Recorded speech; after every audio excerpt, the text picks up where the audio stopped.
Chilling tales for dark nights.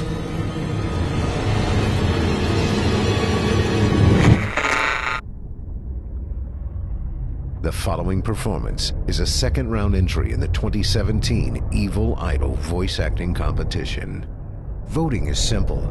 Following the performance, simply click the thumbs up icon on this video if you'd like them to become a member of the team, or the thumbs down if you'd rather they not.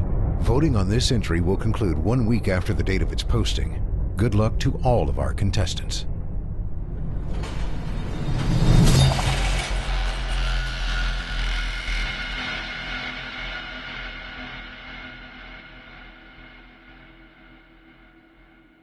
New York, September 30, CP, Flash. Ambassador Halliwell died here today. The end came suddenly, as the ambassador was alone in his study. There was something ungodly about these night wire jobs. You sit up here on the top floor of a skyscraper and listen in to the whispers of a civilization. New York, London, Calcutta, Bombay, Singapore. They're your next-door neighbors after the streetlights go dim and the world has gone to sleep. Alone in the quiet hours between 2 and 4, the receiving operators doze over their sounders, and the news comes in. Fires and disasters and suicides. Murders, crowds, catastrophes. Sometimes an earthquake with a casualty list as long as your arm. The night wire man takes it down almost in his sleep, picking it off on his typewriter with one finger. Once in a long time, you prick up your ears and listen. You've heard of someone you knew in Singapore, Halifax, or Paris long ago. Maybe they've been promoted, but more probably, they've been murdered or drowned. Perhaps they just decided to quit and took some bizarre way out, made it interesting enough to get in the news. But that doesn't happen often. Most of the time, you sit and doze and tap on your typewriter and wish you were home in bed. Sometimes, though, queer things happen. One did the other night, and I haven't got over it yet. I wish I could. You see, I handle the night manager's desk in a western seaport town. What the name is doesn't matter. There is, or rather was, only one night operator on my staff. A fellow named John Morgan, about 40 years of age, I should say, and a sober, hard-working sort. He was one of the best operators I ever knew. What is known as a double man. That means he could handle 2 instruments at once and type the stories on different typewriters at the same time. He was one of the 3 men I ever knew who could do it consistently, hour after hour, and never make a mistake. Generally, we used only 1 wire at night, but sometimes, when it was late and the news was coming fast, the Chicago and Denver stations would open a 2nd wire, and then Morgan would do his stuff. He was a wizard. A mechanical, automatic wizard which functioned marvelously, but was without imagination. On the night of the 16th, he complained of feeling tired. It was the first and last time I had ever heard him say a word about himself, and I had known him for 3 years. It was just 3 o'clock, and we were running only 1 wire. I was nodding over the reports at my desk and not paying much attention to him when he spoke. "Jim," he said, "does it feel close in here to you?"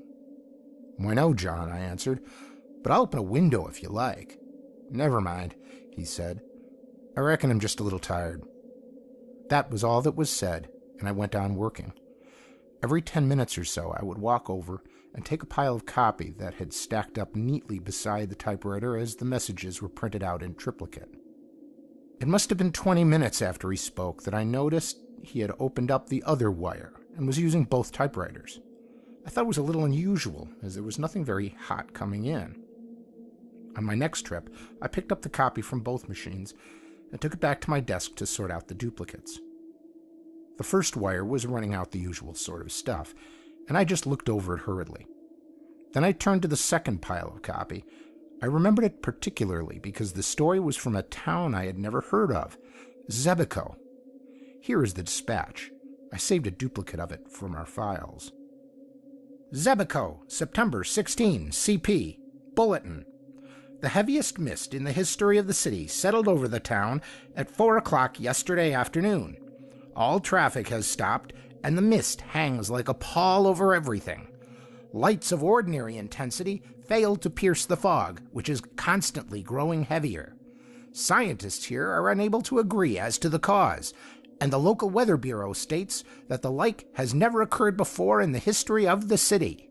At 7 p.m. last night, the municipal authorities... More. That was all there was.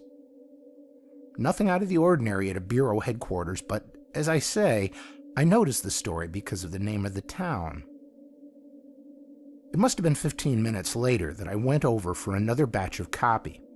Morgan was slumped down in his chair and had switched his green electric light shade so that the gleam missed his eyes and hit only the top of the two typewriters. Only the usual stuff was in the right-hand pile, but the left-hand batch carried another story from Zebico. All press dispatches come in takes, meaning that parts of many different stories are strung along together, perhaps with but a few paragraphs of each coming through at a time. The second story was marked, Add Fog. Here is the copy. At 7 p.m., the fog had increased noticeably.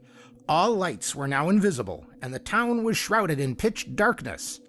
As a peculiarity of the phenomenon, the fog is accompanied by a sickly odor, comparable to nothing yet experienced here.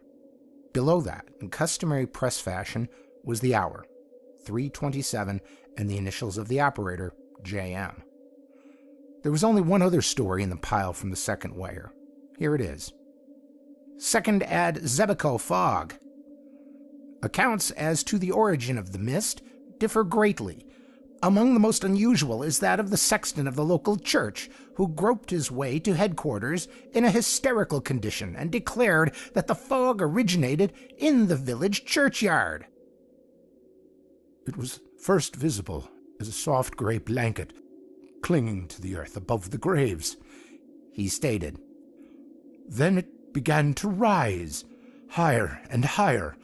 A subterranean breeze seemed to blow it in billows, which split up and then joined together again. Fog phantoms, writhing in anguish, twisted the mist into queer forms and figures. And then, in the very thick midst of the mass, something moved. I turned and ran from the accursed spot. Behind me, I heard screams coming from the houses bordering on the graveyard. Although the sexton's story is generally discredited, a party has left to investigate. Immediately after telling his story, the sexton collapsed and is now in a local hospital unconscious. Queer story, wasn't it? Not that we aren't used to it, for a lot of unusual stories come in over the wire. But for some reason or other, perhaps because it was so quiet that night, the report of the fog made a great impression on me. It was almost with dread that I went over to the waiting piles of copy. Morgan did not move, and the only sound in the room was the tap-tap of the sounders. It was ominous, nerve-wracking. There was another story from Zebico in the pile of copy. I seized on it anxiously.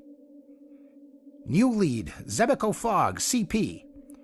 The rescue party, which went out at 11 p.m. to investigate a weird story of the origin of a fog, which, since late yesterday, has shrouded the city in darkness, has failed to return. Another and larger party has been dispatched. Meanwhile, the fog has, if possible, grown heavier. It seeps through the cracks in the doors and fills the atmosphere with a depressing odor of decay. It is oppressive, terrifying, bearing with it a subtle impression of things long dead. Residents of the city have left their homes and gathered in the local church, where the priests are holding services of prayer. The scene is beyond description. Grown folk and children are alike terrified, and many are almost beside themselves with fear. Amidst the wisps of vapor which partly veil the church auditorium, an old priest is praying for the welfare of his flock. They alternately wail and cross themselves. From the outskirts of the city may be heard cries of unknown voices.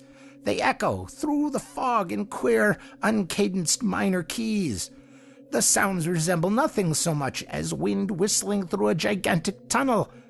But the night is calm, And there is no wind. The second rescue party. More. I am a calm man, and never in a dozen years spent with the wires have I been known to become excited. But despite myself, I rose from my chair and walked to the window. Could I be mistaken? Or far down in the canyons of the city beneath me, did I see a faint trace of fog? Pshaw! It was all imagination. In the press room, the click of the sounders seemed to have raised the tempo of their tune. Morgan alone had not stirred from his chair. His head sunk between his shoulders, he tapped the dispatches out on the typewriters with one finger of each hand. He looked asleep.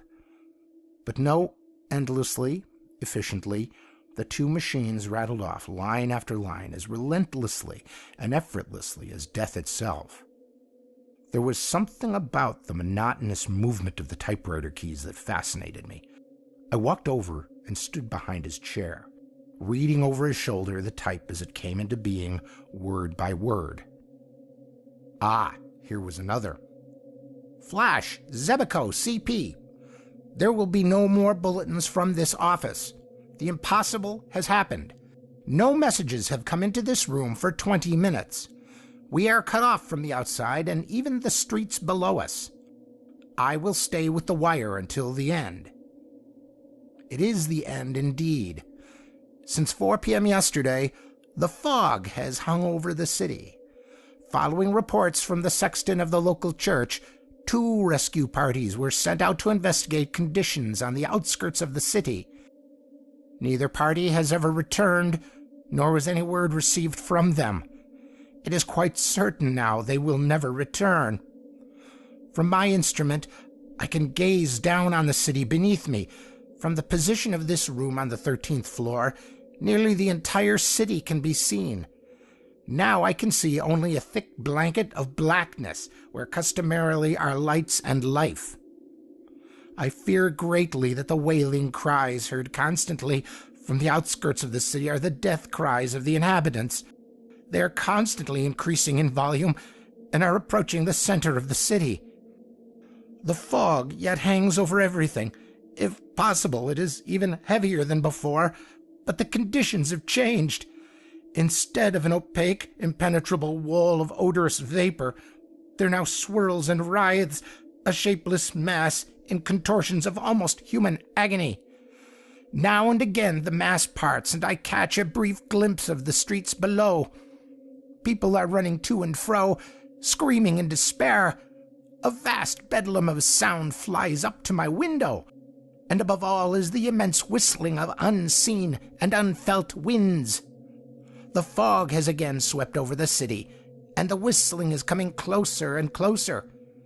It is now directly beneath me. God! An instant ago the mist opened, and I caught a glimpse of the streets below. The fog is not simply vapor. It lives. By the side of each moaning and weeping human is a companion figure, an aura of strange and varicolored hues. How the shapes cling, each to a living thing. The men and women are down, flat on their faces. The fog figures caress them lovingly. They are kneeling beside them. But I dare not tell it. The prone and writhing bodies have been stripped of their clothing. They are being consumed piecemeal. A merciful wall of hot, steaming vapor has swept over the whole scene. I can see no more. Beneath me, the wall of vapor is changing colors.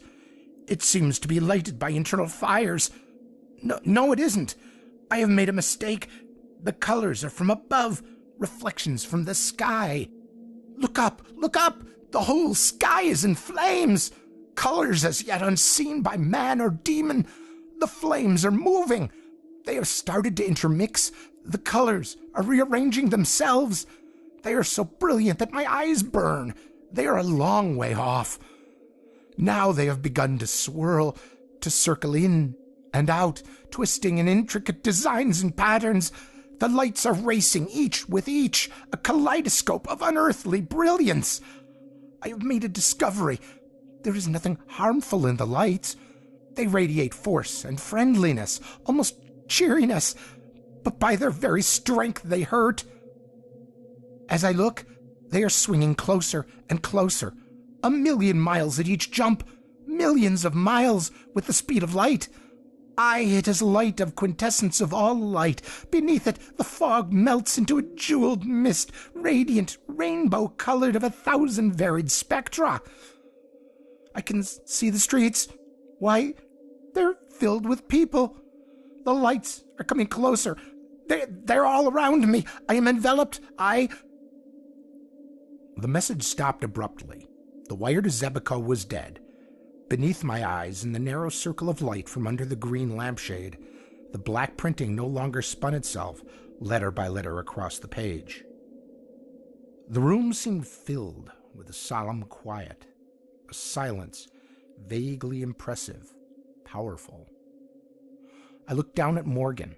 His hands had dropped nervelessly at his sides, while his body had hunched over peculiarly. I turned the lampshade back, throwing light squarely in his face. His eyes were staring, fixed, filled with a sudden foreboding. I stepped beside him and called Chicago on the wire. After a second, the sounder clicked its answer. Why? But there was something wrong. Chicago was reporting that Wire 2 had not been used throughout the evening. "Morgan!" I shouted. "Morgan, wake up! It isn't true! Someone has been hoaxing us! Why—" In my eagerness, I grasped him by the shoulder. His body was quite cold. Morgan had been dead for hours. Could it be that his sensitized brain and automatic fingers had continued to record impressions even after the end? I shall never know, for I shall never again handle the night shift. Search in a world atlas discloses no town of Zebico. Whatever it was that killed John Morgan will forever remain a mystery.